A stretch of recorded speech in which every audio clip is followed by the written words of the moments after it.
Canta con nosotros. Escuchen reyes y príncipes, escuche toda la tierra, mi música y mi canción yo daré al Señor, de su justicia. Nuestra serie ¿Qué haría Jesús? Y este es nuestro tema 9, que le he titulado La mirada de Jesús. Mateo 9:36 dice: y al ver las multitudes, tuvo compasión de ellas, porque estaban desamparadas y dispersas como ovejas que no tienen pastor. En otra versión se lee de esta manera: y viendo las multitudes, tuvo compasión de ellas, porque estaban angustiadas y abatidas como ovejas que no tienen pastor. Este precioso versículo nos revela la mirada compasiva de Jesús, una mirada tierna y llena de amor que se conmueve desde lo más profundo de su ser por la condición en la que viven todas las personas sin Dios y sin esperanza en el mundo. En este mundo somos cerca de 8,000 millones de personas. ¿Puede creer? 8,000 millones de personas. Somos una gran multitud. Y como usted bien sabe, todas las multitudes están compuestas por muchas personas con diferentes edades, estatus socioeconómico, religión, país, cultura, etc. Sin embargo, hay algo que todos tenemos en común. Todos hemos pecado.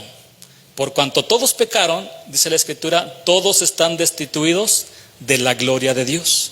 Además dice la palabra en Isaías 53:6, todos nosotros nos descarriamos, andábamos errantes como ovejas.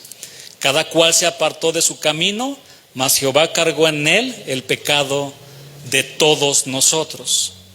Mis hermanos, lo que más necesitan los pobres, los ricos, mujeres, hombres, niños, ateos, religiosos, americanos, asiáticos, asesinos, políticos, ¿saben lo que más necesitan? Es una mirada de Jesús. Solo una mirada de Jesús.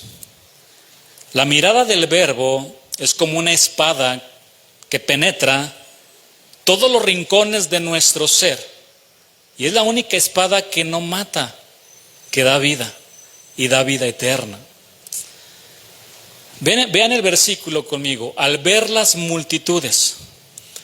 La palabra ver, o este verbo, eido en el griego, significa percibir, reconocer, saber, comprender, conocer, entender, mirar.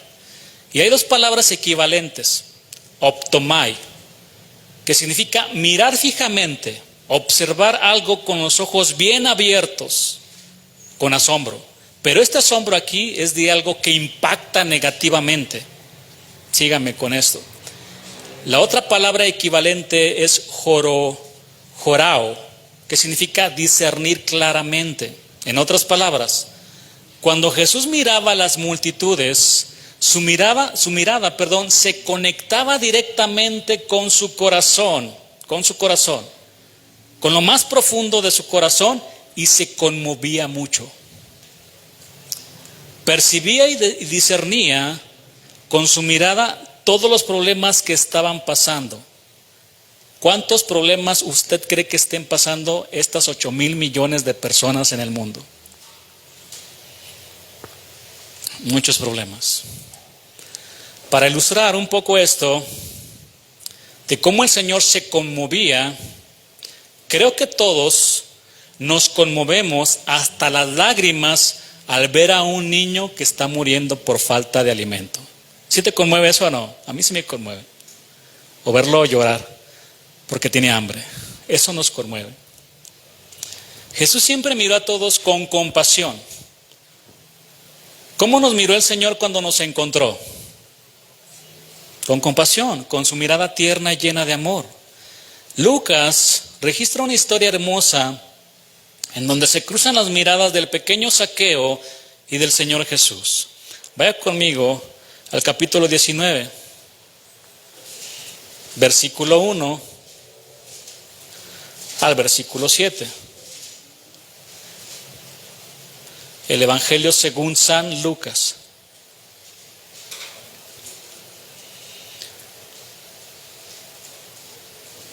Vamos a leer estos versículos. Habiendo entrado Jesús en Jericó, iba pasando por la ciudad.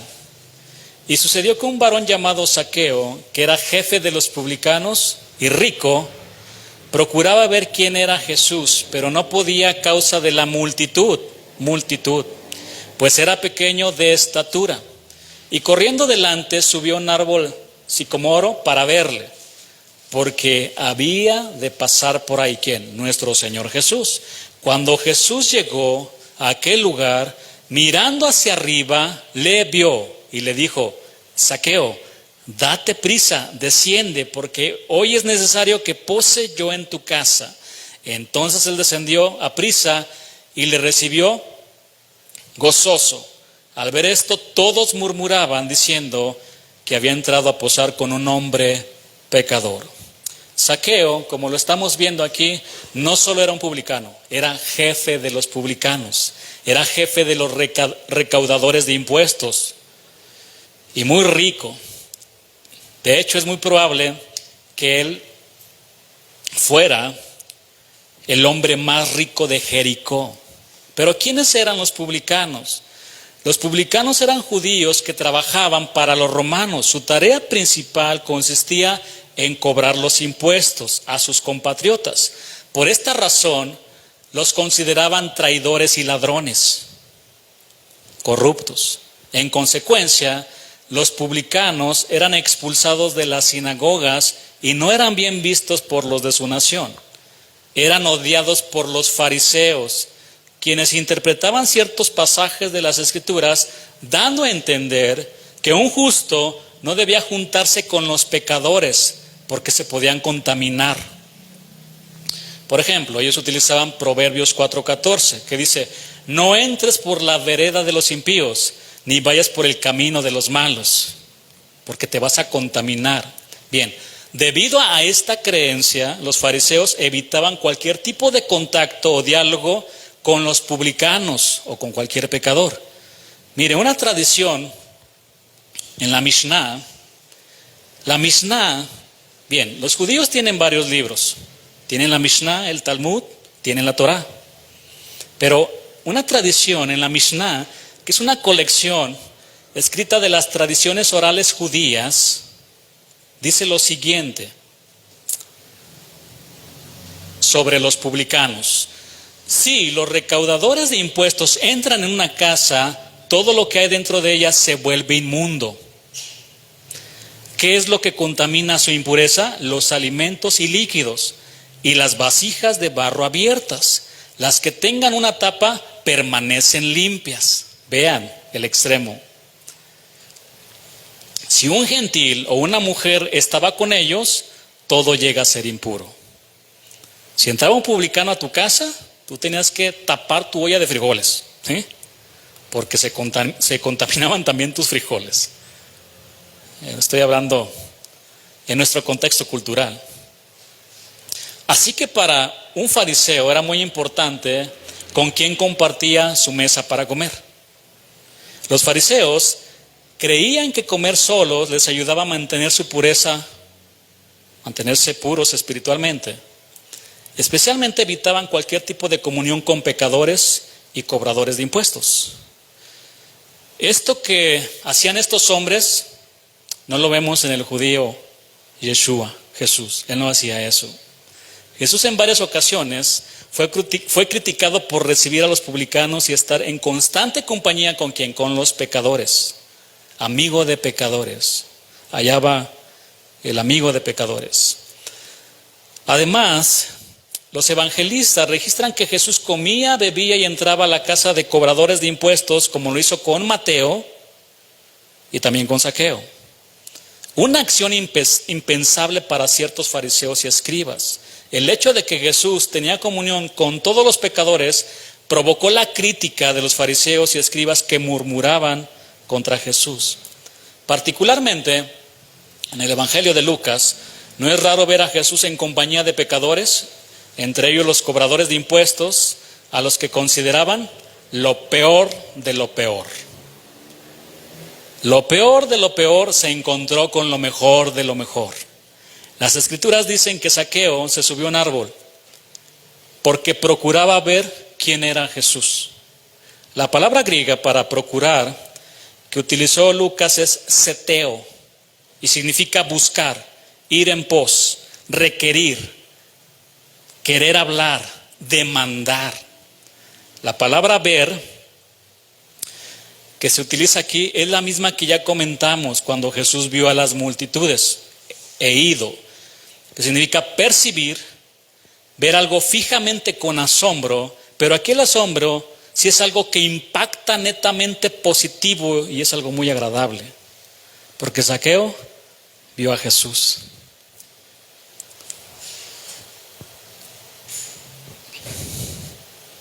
Zaqueo buscaba al Señor, fue en pos de Jesús, requería ver a Jesús, su corazón demandaba ver al Salvador.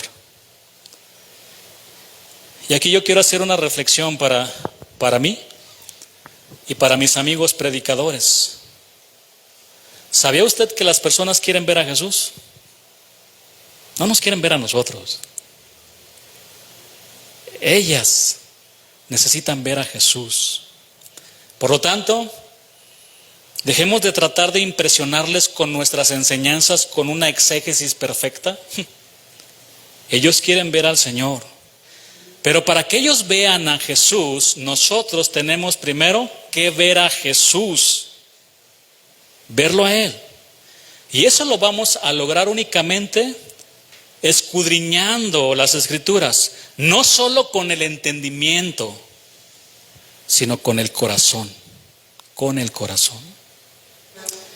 Porque Él, nuestro Señor, es el hilo, síganme en esto, Él es el hilo que atraviesa y recorre y llena toda la palabra de Dios, desde el Génesis hasta el Apocalipsis.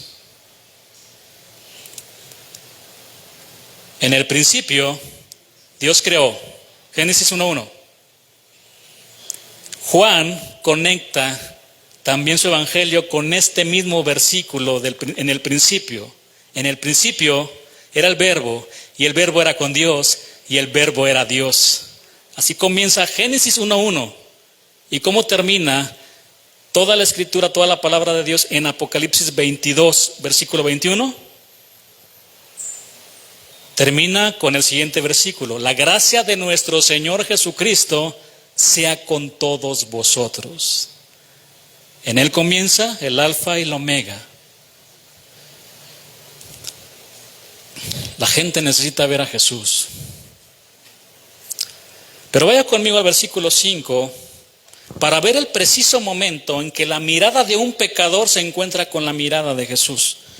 Lucas 19:5 dice así la palabra: cuando Jesús llegó a aquel lugar, mirando hacia arriba, le vio y le dijo: Zaqueo, date prisa, desciende, porque hoy es necesario que pose yo en tu casa.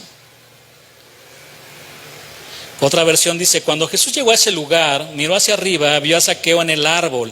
Jesús le dijo: Zaqueo, apúrate, baja de ahí, porque hoy voy a quedarme en tu casa.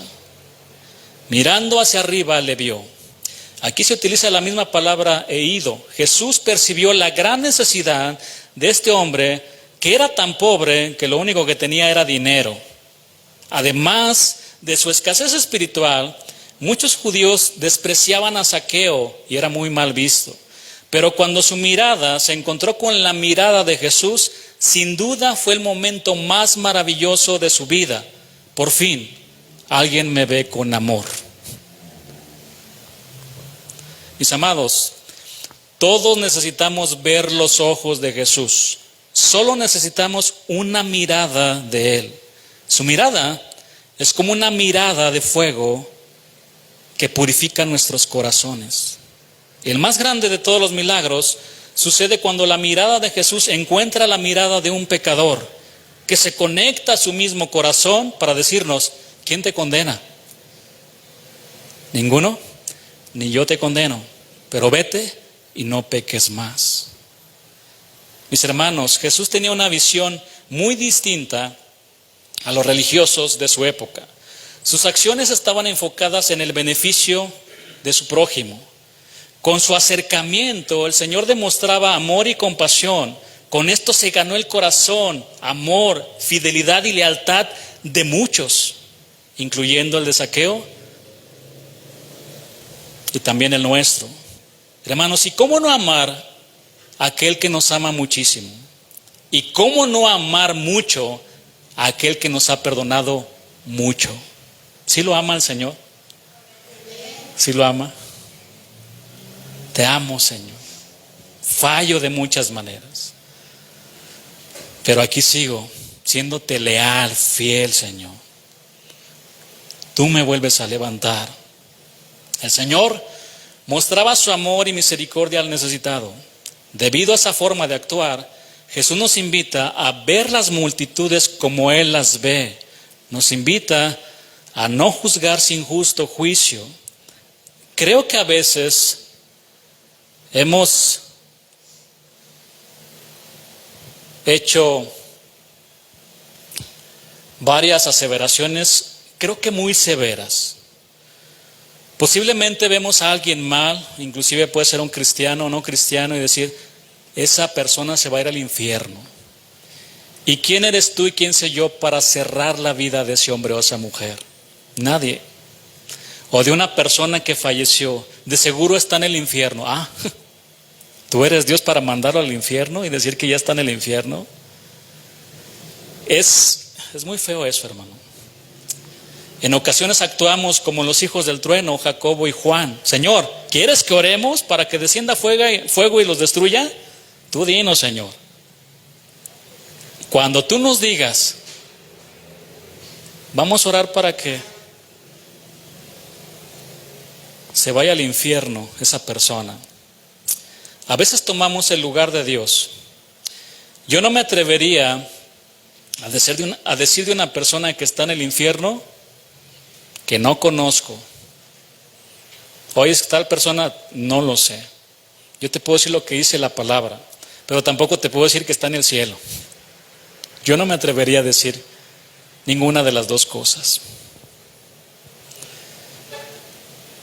Precisamente el Señor regañó a Jacobo y a Juan. Oigan, ¿qué les pasa? Yo no he venido a perder las almas, yo he venido para salvarlos. ¿Qué tal si una persona en sus últimos segundos le entrega su vida al Señor, como ese ladrón en la cruz del Calvario? Y nosotros ya cerrando ya su historia, ¿no?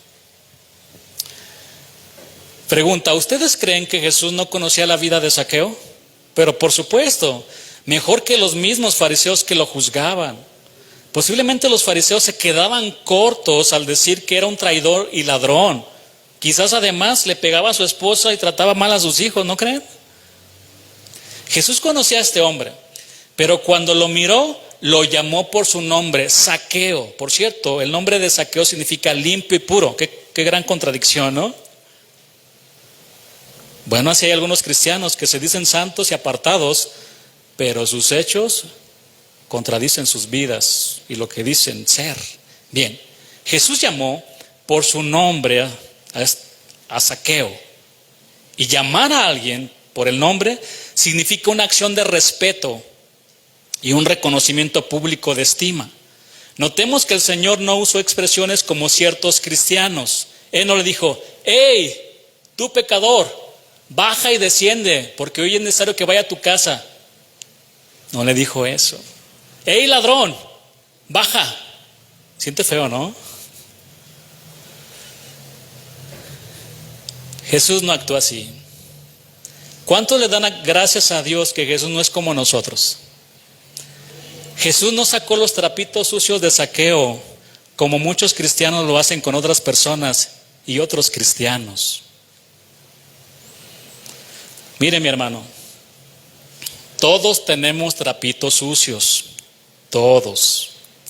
Si nos buscan algo, siempre lo van a encontrar y se pueden quedar cortos.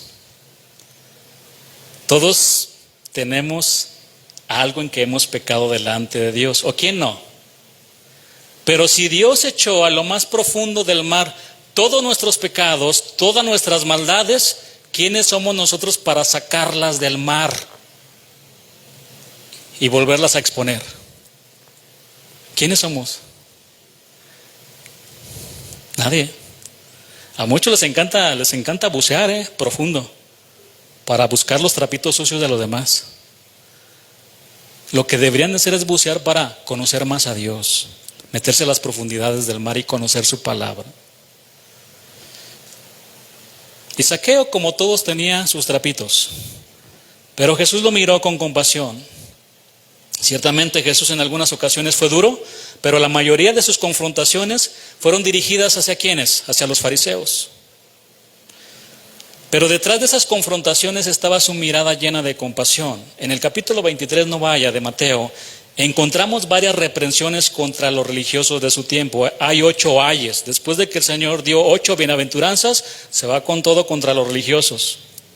Con 8 ayes. Ay de vosotros, escribas y fariseos hipócritas, serpientes, generación de víboras, guías ciegos. Pero mis hermanos, dentro de este mensaje está escondida la mirada compasiva del Señor, y lo deja de manifiesto justamente después de confrontarlos, porque el Señor se conmueve al ver su corazón duro de piedra y les dice: Jerusalén, Jerusalén, que matas a los profetas y apedreas a los que te son enviados. ¿Cuántas veces quise juntar a tus hijos como la gallina junta a sus polluelos debajo de las alas y no quisiste? Vean el amor de Jesús por ellos también. Jesús confrontó de una manera más suave al joven rico. Este joven se acercó y le dijo: Maestro, ¿qué debo de hacer para heredar la vida eterna? Obedece los mandamientos, joven. No adulteres, no mates, etc. El joven le respondió al Señor: esto lo he cumplido desde mi juventud. Y entonces Jesús le dijo: ven para acá, idólatra. Deja de adorar tu Dios, que es el dinero. ¿Verdad que no le dijo eso? Entonces Jesús, mirándole, le amó. La mirada de Jesús penetró su corazón y quedó al descubierto su pecado favorito: las riquezas.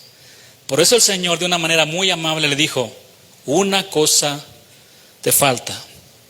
Anda, vende todo lo que tienes y dalo a los pobres, y tendrás tesoro en el cielo, y ven, sígueme tomando tu cruz. A la mujer samaritana la trató con palabras muy propias para mostrarle su pecado de adulterio. Voy a leerle estos versículos. En Juan 4, 16 al 19, Jesús le dijo: ve, llama a tu marido y ven acá. Respondió la mujer y dijo: no tengo marido. Jesús le dijo: bien has dicho, no tengo marido, porque 5 maridos has tenido, y el que ahora tienes no es tu marido. Esto has dicho con verdad. Le dijo la mujer: Señor, me parece que tú eres profeta. Y le cambió el tema, ¿verdad? La mujer samaritana. Pero vean la manera en cómo el Señor predicaba el evangelio. ¿Ven que la insultó, que la denigró? Es que pecadores se van a ir al infierno, católicos, hijos del diablo. ¿Qué es eso? ¿Dónde ven a Jesús haciendo eso? Todos los idólatras se van a ir al infierno. Deberías de arrepentirte, idólatra, porque tú adoras otro tipo de ídolos. ¿Sí o no? Nunca vemos al Señor haciendo eso. En fin, Jesús miraba a las multitudes con compasión, es decir, se conmovía al ver padecer a alguien, y esto lo impulsaba a aliviar su dolor, remediarlo o evitarlo. Zaqueo, mis hermanos, es testigo de la experiencia grandiosa de mirar los ojos del Señor. ¿A usted le hubiera gustado atravesar su mirada con ese hombre? con los ojos del Señor Jesús, creo que hasta hubiéramos agachado la mirada, ¿no? Decir, estoy mal. Apártate de mí, Jesús, porque soy un hombre pecador. Fue lo que le dijo Pedro. Apártate de mí, tu mirada es tan santa, tan pura, que está atravesando lo más profundo de mi ser, Señor Jesús. La mirada de Jesús marcó la vida de Zaqueo para siempre. Zaqueo, date prisa, desciende, porque hoy es necesario que yo viva en tu casa, que yo me quede en tu casa, Zaqueo. Y qué maravilloso cuando el Señor llegó a posar en nuestra casa. Entonces él descendió a prisa y le recibió gozoso. Y al ver las multitudes tuvo compasión de ellas, porque estaban desamparadas y dispersas como ovejas que no tienen pastor. Zaqueo era como una oveja desamparada y dispersa, pero el príncipe de los pastores fue por esta ovejita. Mire, a diferencia de Jesús, los líderes religiosos no tenían una mirada compasiva, eran muy insensibles ante la necesidad de las personas dentro de sus mismas sinagogas. Los mismos congregantes dentro de las sinagogas estaban como ovejas sin pastor. Vaya conmigo al capítulo 13 del Evangelio San Lucas, donde se contrasta perfectamente la mirada de Jesús con la mirada de los religiosos de su época. Versículo 10, 13 versículo 10, Lucas 13 versículo 10.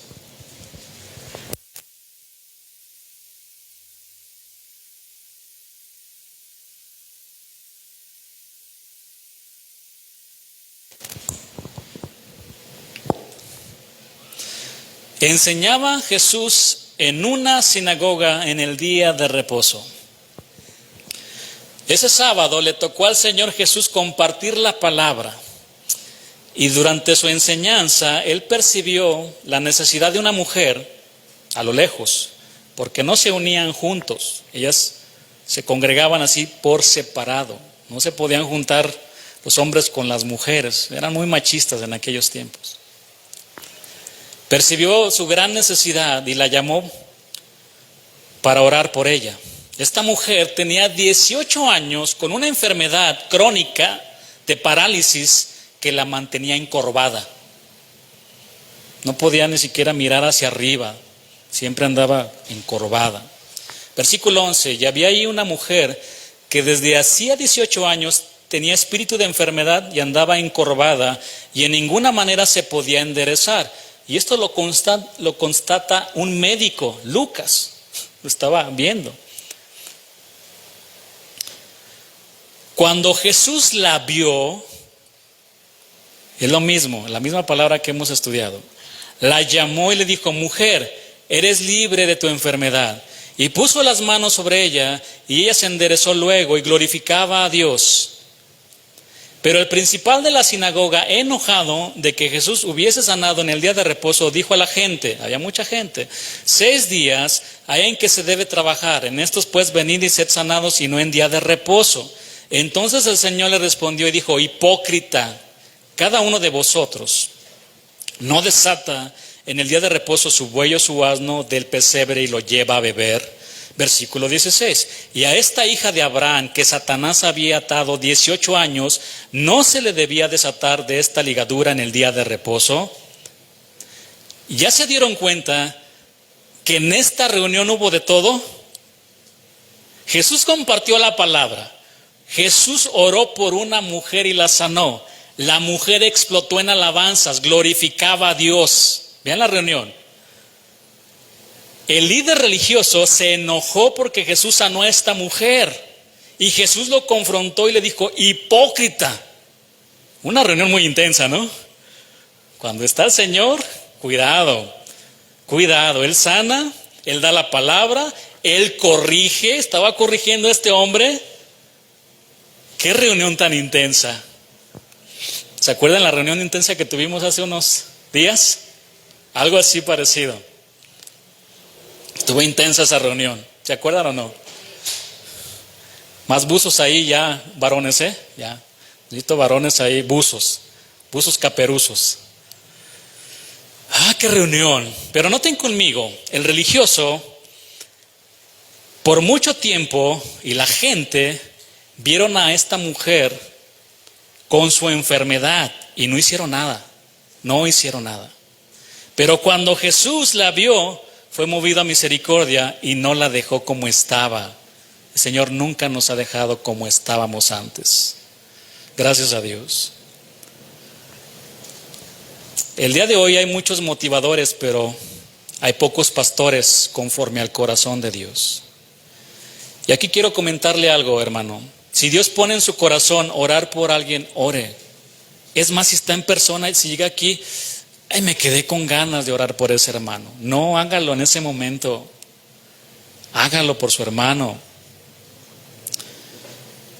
Miremos a las personas como Jesús las miró y no como los fariseos. En el Evangelio de Juan capítulo 9 encontramos la historia también de otra ovejita muy maltratada por los religiosos, por los supuestos pastores. Bien, la historia es muy larga. Usted puede leer después el capítulo 9 y el capítulo 10 de Juan. Pero resulta que una ovejita, un hombre ciego de nacimiento, fue sanado por el Señor en el día de reposo. Esto enojó bastante a quién, a los fariseos. La palabra dice que al pasar Jesús vio, la misma palabra, a un hombre ciego de nacimiento. Entonces los discípulos le dijeron, ¿quién pecó, este o sus padres, Jesús? Porque ellos relacionaban la enfermedad también con, exactamente. Y también si les sucedía alguna tragedia, seguramente es un pecador. Y todo lo relacionaban con eso, ¿no? Con el pecado. Y Jesús le responde, él no pecó ni sus padres, nació ciego para que todos vean el poder de Dios. Así que Jesús, en un método muy extraño, dice la palabra que escupió en tierra con su saliva, hizo lodo y lo untó en sus ojos. Y le dijo, ve y lávate en el estanque de Siloé, que significa enviado. ¿Y quién es el enviado? Es Jesús. Así que escupió en tierra, hizo lodo con su saliva y lo puso sobre sus ojos. Mire, Isaías 40:12 dice, ¿quién midió las aguas con el hueco de su mano y los cielos con su palmo? Y con 3 dedos juntó el polvo de la tierra y pesó los montes con balanza y con pesa los collados. Jesús, nuestro Señor. Bien, el mismo Dios que juntó con 3 dedos el polvo de la tierra, ahora estaba usando ese mismo polvo de la tierra y colocando sus dedos sobre los ojos de este ciego para mostrar el poder de Dios. Para mostrar el poder de Dios. Qué grandioso es conocer a Jesús. El Señor le dijo, ahora ve y lávate en el estanque Siloé. Fue un milagro grandioso. Los vecinos se dieron cuenta. ¿Cómo es que ahora ves? Aquel hombre que se llama Jesús me sanó. Los vecinos entonces lo llevaron delante de los fariseos y después de interrogarlo varias veces, y a sus padres también, porque no creían que Jesús lo había sanado, las escrituras dicen que le injuriaron, es decir, lo insultaron. Vean cómo trataron a esta ovejita, ¿eh? Y le dijeron, tú naciste de todo en pecado. Se molestaron porque este hombre ciego les dijo, ¿ustedes también quieren ser discípulos de él? No, hombre. Nuestro maestro es Moisés, ¿ese quién es? Así está, te lo estoy parafraseando, léalo. ¿Ese quién es? ¿Tú nos enseñas a nosotros, ciego? Ay, qué actitud tan horrible, ¿no? Tú naciste del todo en pecado y le expulsaron de la sinagoga. Lo sacaron. En resumen, lo trataron muy mal. Solo porque dijo que Jesús lo había sanado. Veamos rápidamente una dura exhortación contra los pastores que está en Jeremías 23, versículo 1 al versículo 4. No solamente era para los fariseos, sino también para los pastores de hoy en día, que dice así este versículo: ay de los pastores que destruyen y dispersan las ovejas de mi rebaño. Ay, a mí no me gustaría estar en los zapatos de ese pastor. Ay de los pastores que destruyen y dispersan las ovejas de mi rebaño, ¿dice quién? ¿El Papa Juan Pablo? No, dice Jehová. Por tanto, así ha dicho Jehová, Dios de Israel, a los pastores que apacientan mi pueblo: vosotros dispersasteis mis ovejas y las espantasteis, y no las habéis cuidado. Aquí que yo castigo la maldad de vuestras obras, dice Jehová. Otra vez firma Jehová. Y yo mismo recogeré el remanente, fue lo que hizo el Señor Jesús, de mis ovejas, de todas las tierras a donde las eché, y las haré volver a sus moradas, y crecerán y se multiplicarán. Y pondré sobre ellas pastores que las apacienten, y no temerán más, ni se amedrentarán, ni serán menoscabadas, dice Jehová. Qué duro, ¿no? Es el Señor, su palabra, contra los líderes.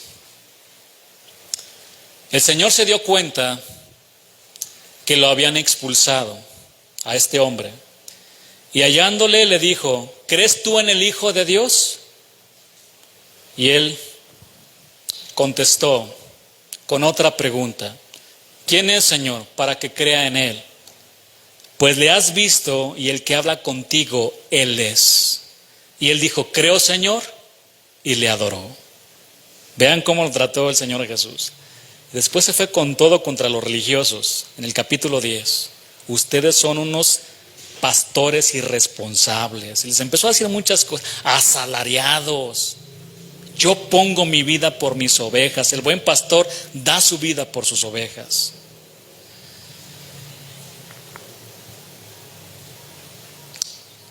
Como vieron,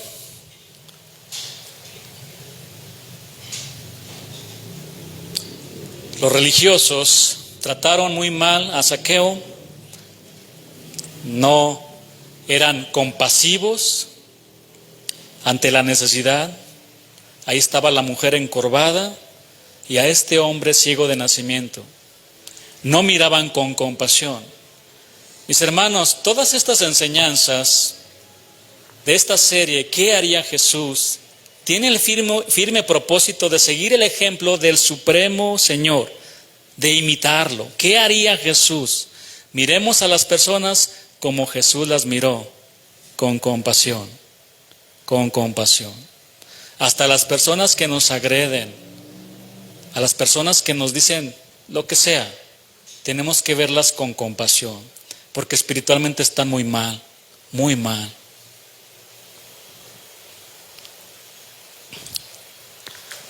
Hay muchas ovejas perdidas como este hombre ciego, como Zaqueo, como esta mujer, que solo necesitan una mirada del príncipe de los pastores.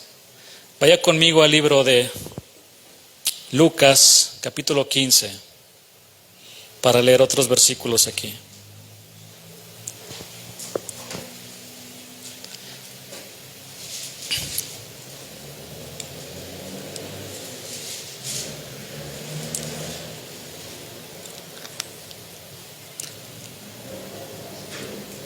Se acercaban a Jesús. Dejemos que la gente se acerque ¿a quién? A Jesús. A Jesús. Imagine que usted me invita a su casa para hablar la palabra, para estar con usted, para orar, y que tiene una persona que no conoce del Evangelio, y yo me ponga a hablar mal de otros cristianos,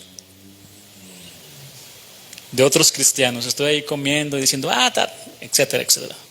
Así que salen escorpiones, víboras y todo tipo de animal, ¿no? Pero,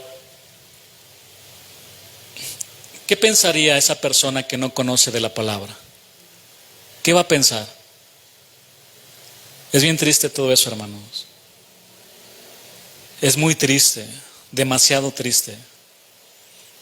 El apóstol Pablo dice, se están comiendo unos a otros mientras la gente se pierde, ¿no?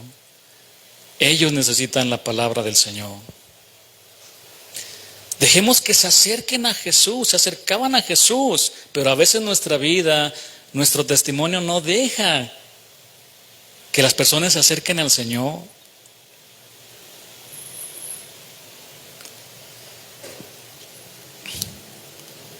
Se acercaban a Jesús todos los publicanos y pecadores para oírle. Y los fariseos y los escribas murmuraban diciendo, miren, unos se acercaban al Señor y otros murmurando, hasta parece que le estaba diciendo lo que ya estaba aquí, ¿no?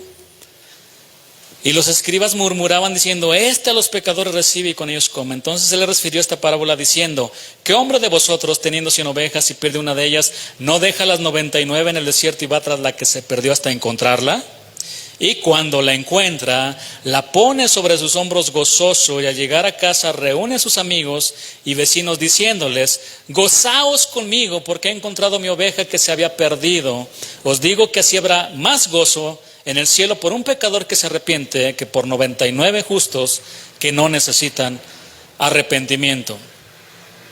El relato de la oveja perdida representa el amor y la ternura de Dios por su pueblo, especialmente su trato con los pecadores. El discurso del buen pastor en Juan capítulo 10 retrata a Jesús como el buen pastor que va tras la oveja arriesgando su propia vida hasta encontrarla. El buen pastor da su vida por las ovejas. Las parábolas de la oveja perdida y esta parte del pasaje del buen pastor son dos relatos que están entrelazados, uno complementa al otro, cuyo tema pastoral está en el corazón de las escrituras hebreas y de los evangelios, Dios buscando y encontrando a su pueblo. La enseñanza está basada en que toda oveja necesita un pastor y todo buen pastor va en busca de su oveja, desea encontrar a la oveja perdida.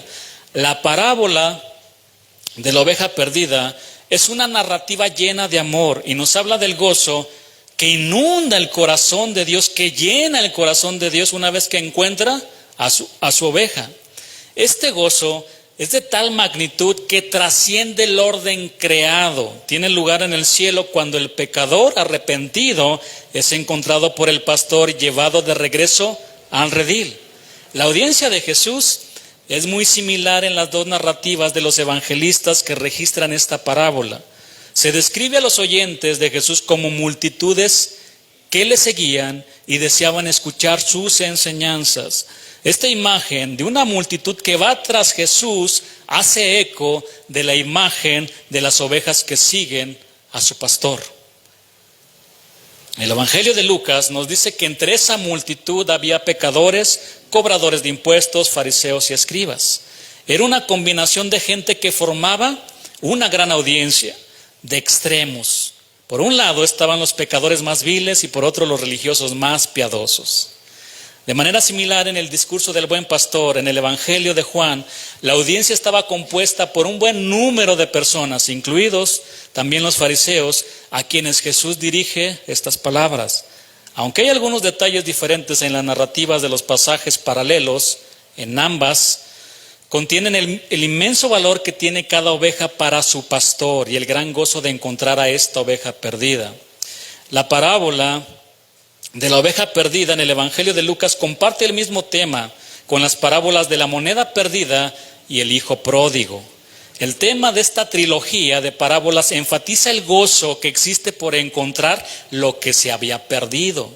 Especialmente en las primeras dos parábolas de esta trilogía hay tres principios que son evidentes en la relación de Dios con su pueblo. Número 1, Dios toma la iniciativa en buscar y encontrar lo que le pertenece. Número 2, una vez que se encuentra lo perdido, hay una celebración que trasciende el orden creado. Lo que es hallado representa al pecador que vuelve a Dios y el cielo se regocija por hallar lo que a Dios le pertenece. Número 3, el hecho de que aunque el pastor tiene 99 ovejas seguras, la mujer otras 9 monedas y el padre tiene otro hijo en casa, así todavía se busca lo que está perdido.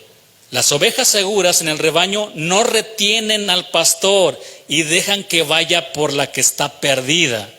Reflexión: ¿qué pasaría si el día de mañana Dios nos llama a nosotros para atender a otras ovejas? ¿Nos van a retener? Es que es mi pastorazo. ¿Cómo? No, mi hermano, no. Hay otras ovejas perdidas. Lo que el Señor ha hecho, porque es el Señor y toda la gloria es para Dios, y toda la alabanza siempre será para Dios. Lo que el Señor ha hecho en un aposento alto, ¿recuerda, Lolita? ¿Recuerda? El fruto que se ha extendido a otros lugares. Pero si nuestro pastor se hubiera quedado o las ovejas lo hubieran retenido, no estaríamos hablando de esto.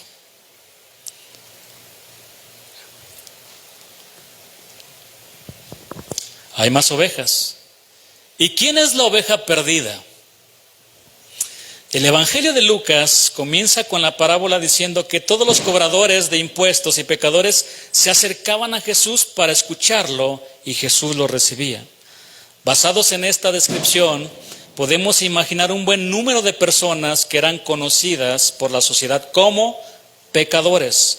El hecho de que Jesús recibía esta multitud provocó la crítica de los fariseos y escribas que murmuraban contra él. Particularmente, en el Evangelio vemos al Señor Jesús juntándose con este tipo de personas, ¿no? Corruptos, traidores y ladrones, rameras, cobradores de impuestos. Con frecuencia Él estaba con ellos. En Lucas, estos cobradores de impuestos vienen a Juan el Bautista para ser bautizados. Jesús llamó a Mateo, un cobrador de impuestos, para que fuera uno de sus discípulos. También en Lucas, Jesús enseña la parábola acerca de un cobrador de impuestos que fue justificado en lugar de un fariseo. Y encontramos la historia de Zaqueo, un jefe de los publicanos que quería ver a Jesús. Se subió a un árbol para encontrarse con él y al final de la historia la salvación llegó a su casa.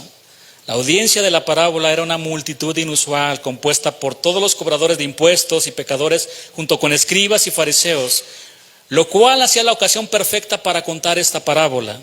En la parábola de Jesús se refiere a estos pecadores marginados y despreciados como aquella oveja perdida que abandonó el rebaño de Dios. La imagen del pastor en compañía de ovejas perdidas también se observa en el Evangelio de Juan. El discurso del buen pastor viene inmediatamente después y como resultado de la sanidad del ciego de nacimiento en el capítulo anterior. Las autoridades religiosas habían condenado al hombre, según ellos, a causa de su pecado, había nacido con ceguera. Esta creencia se hace evidente cuando ellos lo confrontan y le dicen: tú que naciste sumido en pecado, así se lee en otra versión, ¿vas a darnos lecciones? Y lo expulsaron. Después de recibir la vista, lo expulsan de la sinagoga para que no diera testimonio de Jesús.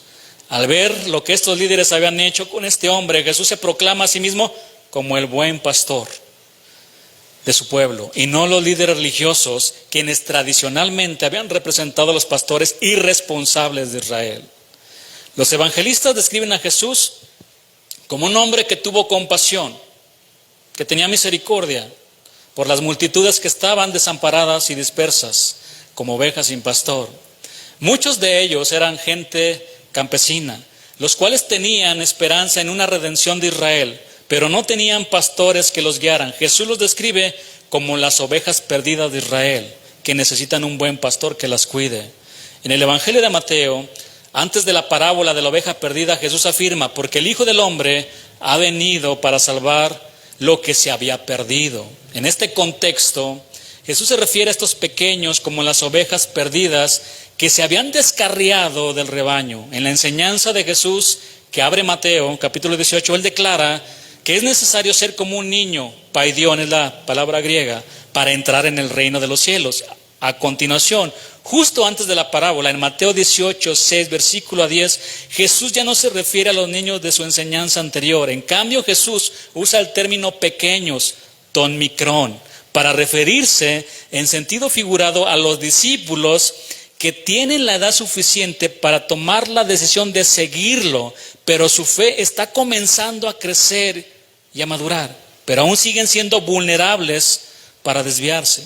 En esta enseñanza, Jesús emplea el mismo término que aparece en Mateo 10:42, que les leo: y cualquiera que dé a uno de estos pequeñitos un vaso de agua fría solamente por cuanto es discípulo, de cierto os digo que no perderá su recompensa.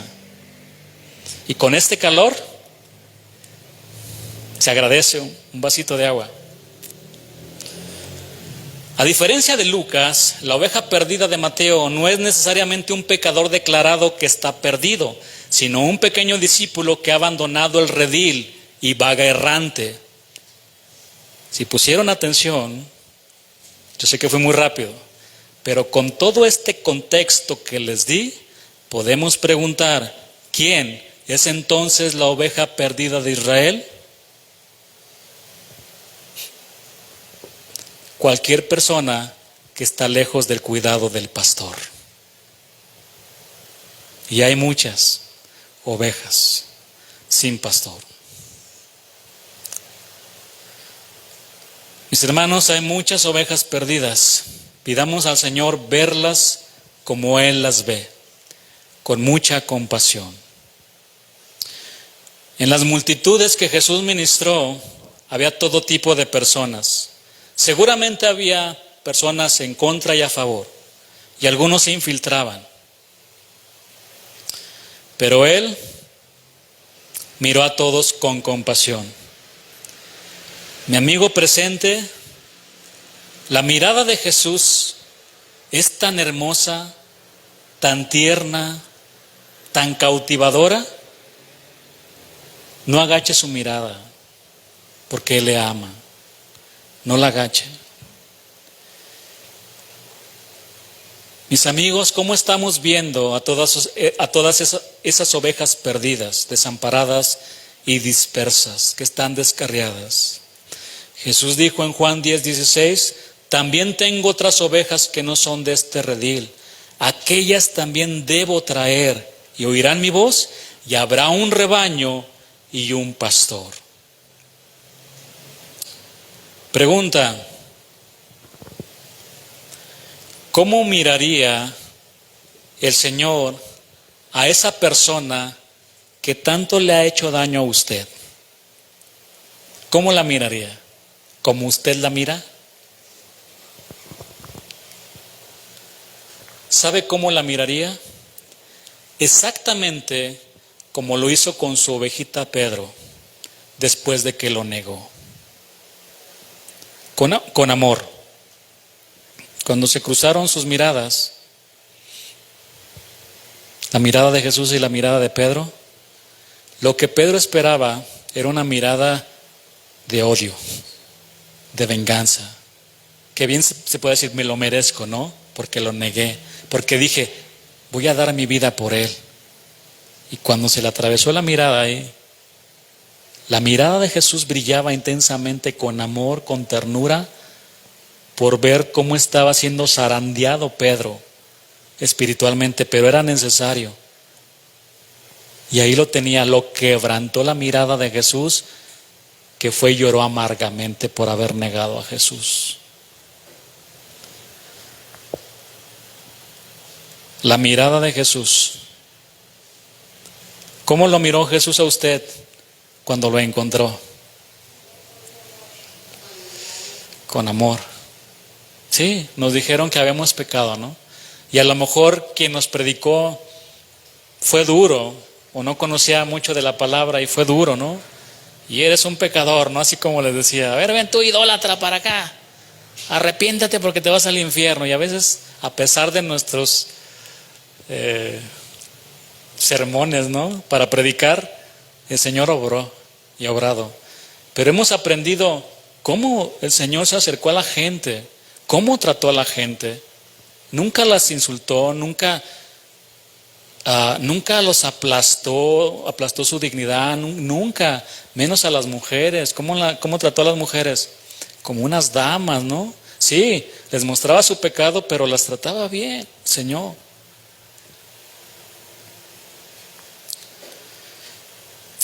¿Cómo lo miró Jesús cuando lo encontró? Hagamos lo mismo con los demás. Aprendamos a ver como Jesús nos ve y como Jesús ve a todos los demás. Vamos a darle gracias al Señor por su palabra. Yo cantaré a Jehová un cántico nuevo, cantaré al Señor eternamente. Mi corazón le por siempre y siempre. Cantaré a Jehová un cántico nuevo, cantaré al Señor. Eternamente mi corazón me